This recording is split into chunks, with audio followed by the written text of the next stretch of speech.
The World Unfiltered.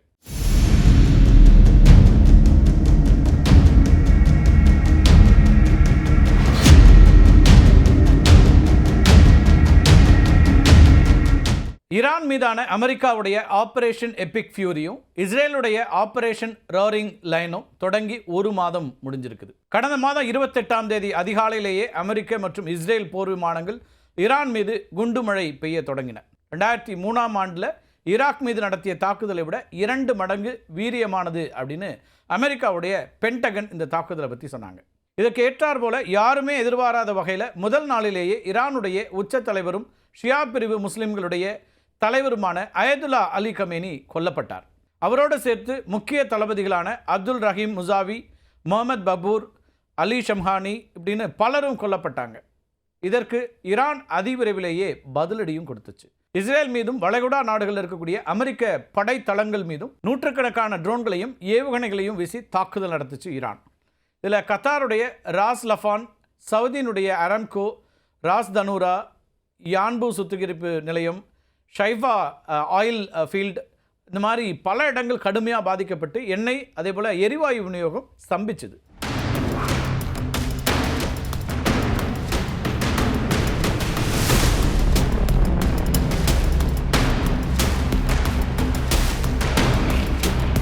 உலக பொருளாதாரத்துடைய இதய துடிப்பு அப்படின்னு அழைக்கப்படக்கூடிய ஹார்மோஸ் நீரிணையை மூடி மற்ற நாடுகளுக்கு அதிர்ச்சி கொடுத்தது ஈரான். ஆனால் கேப்பே விடாமல் தாக்குறத போல இஸ்ரேலும் அமெரிக்காவும் போர் விமானங்கள் அனுப்பிச்சு தினமும் குண்டுகளை வீசிக்கொண்டே இருந்தன. போர் ஆரம்பித்த சில நாட்களிலேயே வாஷிங்டனில் செய்தியாளர்களிடம் பேசிய அமெரிக்க அதிபர் டொனால்ட் ட்ரம்ப் ஈரான் மீது America raining death and destruction அப்படின்னு சொன்னார். போர் தொடங்கி ஒரு வார காலம் முடிஞ்ச பிறகு ஈரானில் 1332 பேர் பலியாகி இருந்தாங்க. இதில் கொடூர தாக்குதல் அப்படின்னா மீனாப் நகரத்தில் ஷாஜே தைபா அப்படிங்கிற அந்த இடத்துல பெண்கள் ஆரம்ப பள்ளி மீது நடத்தப்பட்ட தாக்குதல். ஆரம்ப பள்ளி மீது அமெரிக்காவுடைய டோமோஹாக் ஏவுகணைகள் வீழ்ந்ததில் 175 பெண் பிள்ளைகள் கொல்லப்பட்டாங்க. இதில் 100க்கும் மேற்பட்டவர்கள் 7லேருந்து 12 வயதுக்குட்பட்ட சிறுமிகள். உலகமே மிகப்பெரிய கவலையும் துயரமும் அடைந்த ஒரு நிகழ்ச்சி. இந்த தாக்குதல் ஈரானிய வரலாற்றில் ஒரு கருப்பு தினமாக பதிவானுச்சு. இதுக்கு உலக அளவில் கடும் கண்டனங்கள் எழுந்ததுனால பென்டகன் தற்போது விசாரணைக்கும் உத்தரவிட்டிருக்கிறாங்க.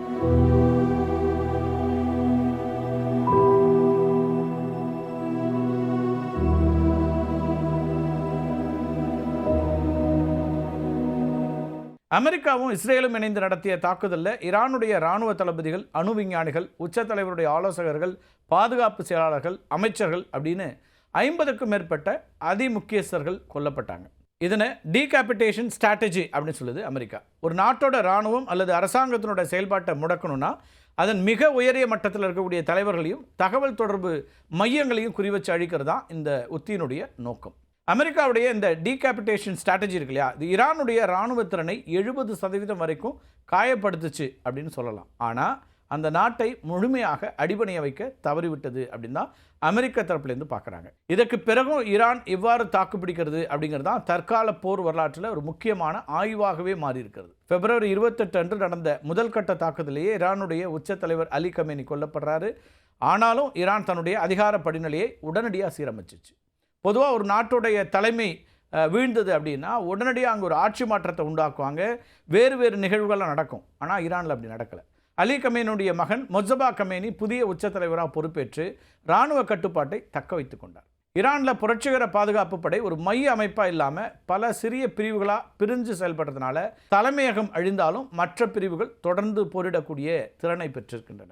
இதை மொசைக் டிஃபென்ஸ் அப்படின்னு சொல்கிறாங்க இராணுவ ஆய்வாளர்கள். அதாவது பல சிறு கற்கள் இணைந்து ஒரு பெரிய சித்திரத்தை உருவாக்கக்கூடிய மொசைக்கை போன்றது. அமெரிக்கா மற்றும் இஸ்ரேலுடைய டீகேபிட்டேஷன் உத்தியை தகர்க்கறதுக்கு பயன்படுத்தக்கூடிய மிக முக்கியமான இராணுவ கோட்பாடு அப்படின்னு அது சொல்லலாம். ஈரானுடைய இராணுவம் பொதுவாக அர்தேஷ் அப்படின்னு அழைக்கப்படுது. முப்படைகளும் புரட்சிகர பாதுகாப்பு படையும் ஒரு மைய தலைமையின் கீழ் இயங்காமல் 31 தன்னாட்சி பெற்ற மண்டலங்களாக பிரிஞ்சிருக்கிறாங்க. ஒரு மண்டலத்தினோட தளபதி கொல்லப்படுறாருன்னு வச்சுங்களேன், அவர் கொல்லப்பட்டாலோ அல்லது தலைநகர் டெஹ்ரானோட தகவல் தொடர்பு துண்டிக்கப்பட்டாலோ அந்தந்த மண்டல தளபதிகள் தன்னிச்சையாக போர் முடிவுகளை எடுக்கிறதுக்கும் ஏவுகணைகளை ஏவுறதுக்கும் அதிகாரம் பெற்றவர்கள். மிசைல்ஸை எப்போ வேணால் லான்ச் பண்ணலாம், அதுக்கான பவர்ஸ் அவங்களுக்கு இருக்குது. இதன் காரணமாகவே அலி கமேனி கொல்லப்பட்ட பிறகும் ஈரானுடைய இராணுவ செயல்பாடுகள் முடங்கலை. இந்த ஸ்ட்ராட்டஜி இருக்கு இல்லையா, இது ஈரானுடைய பாதுகாப்பை 7 அடுக்குகளாக பிரிக்குது. வழக்கமாக இராணுவம் எல்லைகளை பாதுகாக்கிறது மற்றும் முதல் அலையை தாங்குவது. புரட்சிகர பாதுகாப்பு படை கொரில்லா போர் மற்றும் ஏவுகணை தாக்குதல்களை நடத்தக்கூடிய ஒரு அமைப்பாக இருக்கும். பசிஜ் படைகள் இருக்குல்ல, அதை பற்றி நம்ம சொல்லியிருக்கிறோம். உள்ளூர் பகுதிகளில் மக்கள் ஆதரவோடு நடத்தப்படக்கூடிய எதிர்ப்பு போராட்டங்களை கட்டுப்படுத்தக்கூடிய வேலைகளை பண்ணுவாங்க. ஏவுகணை படைகள் பரவலாக மறைத்து வைக்கப்பட்டிருக்கக்கூடிய ஏவுகணை தளங்களை பாதுகாப்பாங்க. கடற்படை என்ன செய்யும்னா ஹார்முஸ் நீரிணை போன்ற பகுதிகளில் சிறிய படகுகள் மூலமாக நடத்தப்படக்கூடிய தாக்குதல்களை தடுத்து நிறுத்தும். அதுக்கு பிறகு உளவுத்துறை உள்நாட்டு மற்றும் வெளிநாட்டு தகவல்களை சேகரித்து அவற்றை முதன்மை இராணுவத்தோடு பகிர்ந்து கொள்ளக்கூடிய வேலையை உளவுத்துறை பண்ணுது. விமான பாதுகாப்பு படை என்ன பண்ணுதுன்னா வான் பாதுகாப்பு அமைப்புகளுக்கு பொறுப்பேற்கக்கூடியதாக இருக்கிறது. அமெரிக்காவுடைய டீகேபிட்டேஷன் ஸ்ட்ராட்டஜிக்கு எதிராக ஈரான் தன்னை ஒரு தலையில்லாத உடலாகவே மாற்றிக்கொண்டதுன்னு சொல்லலாம். இதுபடி பார்த்தோம்னா தலைமை அழிந்தாலும் உள்ளூர் படைகள் தானாகவே இயங்கும் திறனையும் ஆற்றலையும் பெற்றிருக்கின்றன. அதாவது ஆட்டோ பைலட் மோடு போன்றதுன்னு வச்சுக்கலாமே. ஈரானுடைய கரடுமுரடான சாக்ரோஸ் அதே போல் அல்போர்ஸ் இந்த மலைத்தொடர்களை இந்த மொசைக் முறை தங்களுக்கு சாதகமாக பயன்படுத்துது. மலை குகைகள் இருக்கு இல்லையா, அங்கே மறைச்சு வைக்கப்பட்டிருக்கக்கூடிய ஏவுகணை தளங்கள், அது மட்டும் இல்லாமல் பதுங்கு குழிகள் மூலமாக நவீன செயற்கைக்கோள்களாலையும் கண்டுபிடிக்க முடியாத அளவுக்கு தற்காப்பு அரண்களை உருவாக்கியிருக்குது ஈரான். இராணுவ தளபதிகளுக்கு மட்டும் இல்லை, ஒவ்வொரு மாகாண ஆளுநர்களுக்கும் உணவு, எரிபொருள், அது மட்டும் இல்லாமல் மருத்துவ பொருட்களை நிர்வகிக்கக்கூடிய அதிகாரம் அப்படிங்கிறது வழங்கப்பட்டிருக்கு ஈரான் அரசினால். மத்திய அரசு முடங்கிருச்சுனாலும் போரை தொடர்றதுக்கு இந்த முறைங்கிறது தான் அவங்களுக்கு உதவு பண்ணதாக இருக்குது.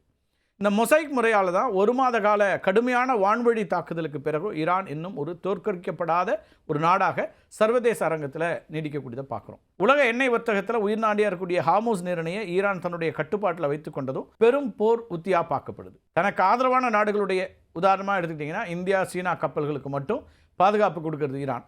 மற்ற நாடுகளுடைய கப்பல்களை தடுத்துட்டு இருக்கிறாங்க. ஹார்முஸ் கடல் பாதையை பயன்படுத்தக்கூடிய கப்பல்களிடம் சீன யுவான் மதிப்பில் கட்டணம் வசூலிக்கிறது மூலமாக தன்னுடைய போர் செலவுகளையும் ஈரான் சமாளிச்சுக்குது. அமெரிக்காவுடைய கோடிக்கணக்கான ரூபாய் மதிப்பில் இருக்கக்கூடிய மிசைல்ஸுக்கு எதிராக ஈரான் மிக மலிவான ட்ரோன்களை பயன்படுத்துகிறாங்க. ரொம்ப சிறிய ரக ஏவுகணைகள், மிசைல்ஸ்லையும் ரொம்ப சின்ன ரக மிசைல்ஸை பயன்படுத்துகிறாங்க. இது மூலமாக அமெரிக்கா மற்றும் இஸ்ரேலுடைய வான் பாதுகாப்பு அமைப்புகளை அதிக செலவில்லாமல் ஈரானால் திணறடிக்க முடியுது.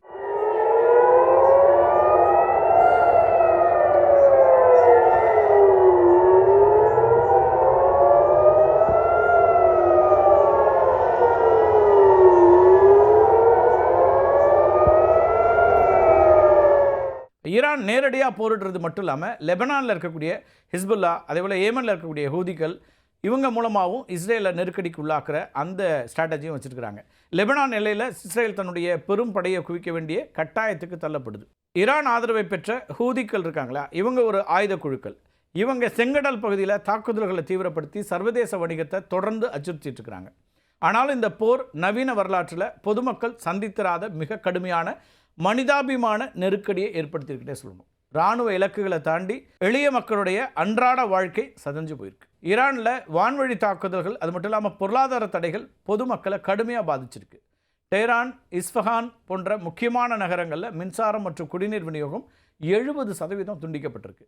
மருத்துவமனைகளில் மருந்துகள் தட்டுப்பாட்டினால காயமடைஞ்சவங்களுக்கு சிகிச்சை அளிக்கிறதுலையும் பெரும் சிக்கல் நிலவுது. இந்த ஹார்முஸ் நீரிணை முடக்கத்தினால உள்நாட்டில் உணவுப் பொருட்களுடைய விலை எவ்வளோ தெரியுமா உயர்ந்திருக்கு? 400% உயர்ந்திருக்கு.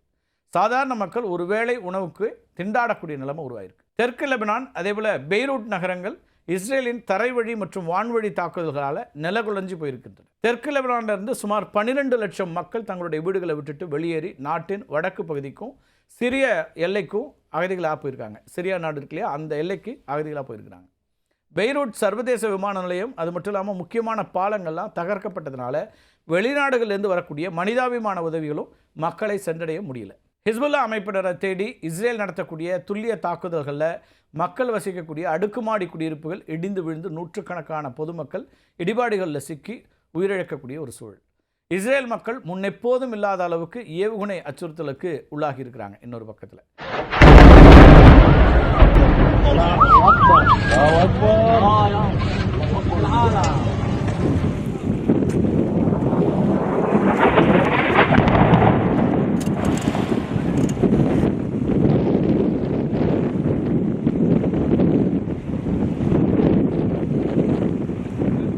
ஈரான் மற்றும் ஹிஸ்புல்லா ஏவக்கூடிய ஏவுகணைகள் இருக்குல்ல, அந்த மிசைல்ஸ் டெலவீவ், அதே போல் ஹைஃபா, இந்த நகரங்களில் இருக்கக்கூடிய மக்கள் கடந்த 30 நாட்களாக பெரும்பாலான நேரத்தை பதுங்கு குழிகளிலேயே கழித்து வர வேண்டிய ஒரு இடத்துக்கு தள்ளி இருக்குது. இஸ்ரேலுடைய உயிரிழப்புகள் குறைவாக இருந்தாலும் தொடர் அச்சுறுத்தல் காரணமாக பொதுமக்கள் மத்தியில் குறிப்பாக குழந்தைகள்கிட்ட தீவிரமான மன உளைச்சலும் பீதியும் அதிகரிச்சிருக்குன்னு சொல்கிறாங்க மருத்துவர்கள். இது மட்டும் இல்லை, குழந்தைகள் மத்தியில் PTSD அப்படின்னு சொல்லப்படக்கூடிய போஸ்ட் ட்ராமேட்டிக் ஸ்ட்ரெஸ் டிசார்டர் இருக்கு இல்லையா, இது அதிகரிக்கக்கூடிய அபாயம் ஏற்பட்டிருப்பதா மருத்துவ நிபுணர்கள் எச்சரிக்கிறாங்க. ஒரு நபர் தன்னுடைய வாழ்க்கையில் மிகவும் பயங்கரமான அதிர்ச்சியூட்டும் ஒரு நிகழ்வை நேரில் பார்க்கும்போதோ அல்லது அதில் சிக்கிக்கொள்ளும் போதோ ஏற்படக்கூடிய மனநல பாதிப்பை தான் இந்த PTSD அப்படின்னு சொல்கிறாங்க மருத்துவர்கள். லெபனான் மற்றும் இஸ்ரேலில் இருக்கக்கூடிய குழந்தைகளுக்கு இந்த PTSD பாதிப்பு ஏற்படாமல் தடுக்கணும்னா சர்வதேச தன்னார்வ அமைப்புகள் மனநல முகாம்களை நடத்த முயற்சி செஞ்சிட்ருக்கிறாங்க. போர் தொடங்கிய நாள் முதல் 3 நாடுகளிலும் பள்ளிகள் மற்றும் கல்லூரிகள் மூடப்பட்டிருக்கின்றன. பொருளாதார நடவடிக்கைகள் முடங்கியிருக்கிறதுனால நடுத்தர வர்க்கத்தினர் வாழ்வாதாரத்தை இழந்திருக்கிறாங்க. இந்த போர் வெறும் அந்த 3 நாடுகளோடு இருக்கல. சவுதி அரேபியா, ஐக்கிய அரபு அமீரகம், கத்தார், குவைத், பஹ்ரைன், ஒமான் இந்த நாடுகளையும் நிலைகுலைய வச்சிருக்கு. வளைகுடா நாடுகள் இந்த போரில் நேரடியாக பங்கேற்கலை அப்படின்னாலும் அவற்றுடைய நிலப்பரப்பு போர்க்களமாக மாறி இருக்கிறது.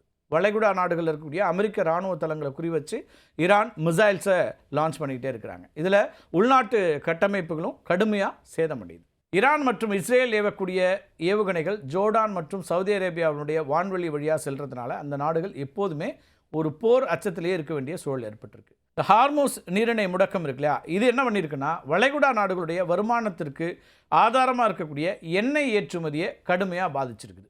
போர் பதற்றம் காரணமாக எமிரேட்ஸ், கத்தார் ஏர்வேஸ் இந்த மாதிரியான நிறுவனங்கள் நூற்றுக்கணக்கான விமான சேவைகளை ரத்து செஞ்சுருக்காங்க. துபாய் போன்ற நகரங்களுக்கு வரக்கூடிய சுற்றுலா பயணிகளுடைய எண்ணிக்கை 60% குறைஞ்சிருக்குது. இதனால் சுற்றுலாத்துறை பெரும் சரிவை சந்திச்சிருக்கு. ஒரு பக்கம் வளைகுடா நாடுகள் தங்களுக்கு பாதுகாப்பு வழங்கக்கூடிய அமெரிக்காவை எதிர்க்க முடியாமல் இருக்காங்க. இன்னொரு பக்கம் அண்டை நாடாக இருக்கக்கூடிய ஈரானை பகைத்து கொண்டால் தங்கள் நாட்டின் மீதான தாக்குதல்கள் அதிகரிக்கும் அப்படிங்கிற கவலையில் இருக்கிறாங்க.